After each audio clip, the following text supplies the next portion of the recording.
வீடுகளில் விரிசலா நீர்க்கசிவா? உங்கள் கட்டடங்களில் ஏற்படும் அனைத்து பிரச்சனைகளுக்கும் நிரந்தர தீர்வை உத்தரவாதத்துடன் தருகிறது பில்டிங் டாக்டர். சென்னை விமான நிலையத்தில் பாஜக மாநில தலைவர் அண்ணாமலை செய்தியாளர்களை சந்திக்கிறார். நேரலையில் பார்க்கலாம். பிராண பிரதிஷ்டை நிகழ்வுல லா அண்ட் ஆர்டர் வரப்போதா வராது. இவர்கள் மைனாரிட்டி அரசியல், மைனாரிட்டி அப்பீஸ்மெண்ட் பாலிடிக்ஸ் பண்றாங்க. அதனுடைய வெளிப்பாடு தான் இவர்களுக்கு தலையும் புரியல, வாலும் புரியல. அறநிலைத்துறை அமைச்சர் ஏதோ கதை சொல்லிட்டு இருக்கார். ஆனா தமிழக அரசே பொய் சொல்வதை இப்ப சமீப காலத்துல பார்க்க ஆரம்பிச்சிருக்கோம். அரசு பொய் சொல்லுது. அப்ப என்னுடைய சமூக வலைதளத்துல வெள்ளூர் பகுதியில் ஒருத்தர் ரைட்டிங்ல கொடுத்திருக்காங்க, உங்களுடைய ஈஓ சொல்லி தான் நாங்க இதை ஸ்டாப் பண்றோம் அப்படின்னு. அது பொய்யா? அதனால அமைச்சர் சேகர் பாபு அவர்கள் பச்சை பொய்ய சாதாரணமா சொல்றார். திமுகவினுடைய மேடை பேச்சு போல அமைச்சர் பொய்யை சொல்லி தப்பிச்சுக்கலாம் ஐடியா பண்றாங்க. திமுகவினுடைய மேடை பேச்சு பொய் மாதிரி எனக்கு அமைச்சரும் அரசும் பொய் பேசு. அதுக்கு ஒரு மறுப்பு அறிக்கை வேற அரசே கொடுத்திருக்காங்க டிஐபிஆர் மூலமா. அதற்கும் நாங்கள் பல இடத்துல அனுமதி மறுக்கப்பட்ட கடிதத்தை சமூக வலைதளத்தில் பகிர்ந்திருக்கிறோம். மொத்தமாக சொல்ல வேண்டும் என்றால், முதல்ல ஒரு ஊருக்கு 1000 பேர் வரலான்னு திமுக இன்னைக்கு ஊருக்கு 10,000 பேர்த்த வர்றதுக்கான அடித்தளத்தை இவங்களே போட்டு கொடுத்துட்டாங்க.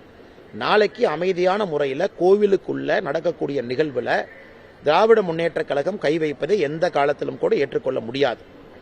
அதனால் பாரதிய ஜனதா கட்சியை பொறுத்தவரை தொண்டர் தலைவருக்கு அறிவுரை சொல்லியிருக்கோம், எல்லா கோயிலையும் பண்ணுங்க, அனுமதி எல்லாம் ஒன்றும் தேவையில்லை. அவங்க என்ன ஸ்டாப் பண்றாங்க பாத்துக்கலாம். எல்லா கோயிலையும் போய் பண்ணுங்க, மக்களுக்கு சாப்பாடு போடுங்க, திருப்தியா சாப்பாடு போடுங்க, பஜனை பண்ணுங்க, ராம கீர்த்தனை பண்ணுங்க.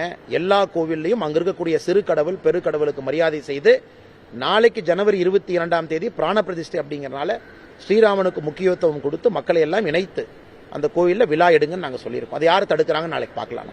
நாளைக்கு தடுக்கலாம். இதை தடுத்தா தான் லா அண்ட் ஆர்டர் ஆகும்.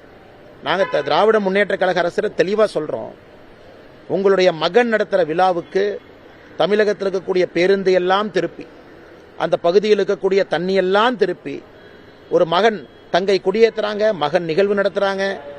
முதலமைச்சர் ஸ்டாலின் அவர்கள் குடும்ப விழா போல திமுகவினுடைய இளைஞரணி விழா நடந்து கொண்டிருக்கிறது. குடும்ப விழா போல ஏதோ குடும்பத்தில் நடக்கிற ஒரு கல்யாணம் காது குத்து மாதிரி நடத்துறாங்க. அதற்கெல்லாம் தமிழக அரசு அனுமதி கொடுக்கும்.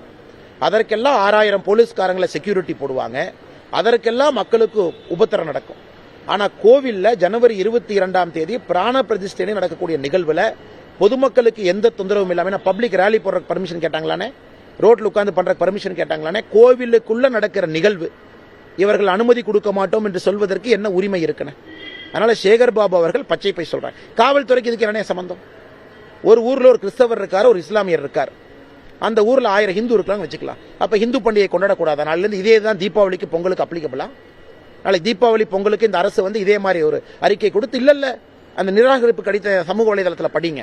இந்த ஊர்ல கிறிஸ்தவர் வாழ்கின்றார்கள், இந்த ஊர்ல இஸ்லாமியர் வாழ்கின்றார்கள், அதனால இந்த ஊர்ல நீங்க பிராண பிரதிஷ்டை இந்த கோயிலை நடத்தா சட்டம் ஒழுங்கு கெடும். இதை விட கேவலமான ஒரு அரசை என்னுடைய வாழ்நாளிலே நான் பார்க்க போவது கிடையாது.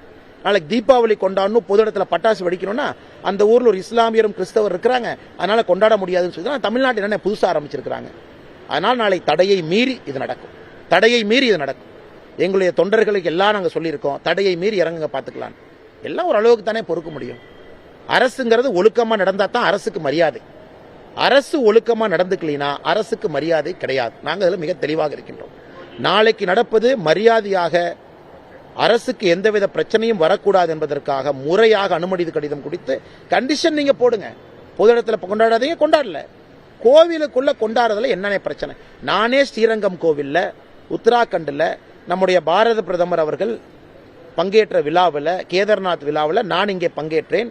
எல்இடி ஸ்கிரீன்ல கோவிலுக்குள் இருந்தோம். அப்ப அனுமதி, இப்ப அனுமதி இல்லை. அதனால இந்த எல்லா கேள்விகளும் மக்கள் கேட்கிறாங்க. நாளைக்கு தடையெல்லாம் தாண்டி இது நடக்கத்தான் போகுது. அதனால திமுக அரசு புரிந்து கொள்ள வேண்டும், இது பிரிட்டிஷ் அரசு எப்படி இந்தியாவை நடத்தினாங்களோ, மகாத்மா காந்தி 1917 வந்த பிறகு இந்த சம்பரான் சத்தியகிரகத்தை எப்படி நடத்தினாங்களோ அது மாதிரி தான் நடத்தணும். ஏன்னா இந்த அரசுக்கு ஆணவம் அதிகமாகிவிட்டது. மக்களுடைய வழிபாட்டு நெறிமுறையில கை வைக்கலான்னு முடிவு பண்ணிட்டாங்க. அப்புறம் இந்த அரசுக்கு அதற்கு மேல மரியாதை இல்லைங்க. அதனால பாரதிய ஜனதா கட்சியினுடைய எந்த தொண்டரும் தலைவனும் நாளை அரசை மதிக்கப் போவது கிடையாது. அரசு தன்னுடைய கோட்பாடுகளை மதித்தால் மட்டும்தான் அந்த அரசுக்கு எங்களுடைய மரியாதை. எப்படி வேணாலும் நாங்கள் நடத்துவோம், சர்வதிகாரி மாதிரி பிஹேவ் பண்ணுவோம். ஆனா குடும்ப விழா மாதிரி திமுக சேலத்தில் நடத்துவாங்க, அதற்கெல்லாம் அனுமதி இருக்கும், மக்களுக்கு தொந்தரவு இருக்கும். ஆனா இதற்கு அனுமதி எல்லாம் அந்த அரசை நாங்கள் எதற்கு மதிக்க வேண்டும்? நாங்கள் தெளிவாக இருக்கின்றோம். நாளை தமிழக மக்கள் எல்லா கோவில்லையும் பங்கேற்க போறாங்க, வீட்டில் தீபம் ஏற்ற போறாங்க.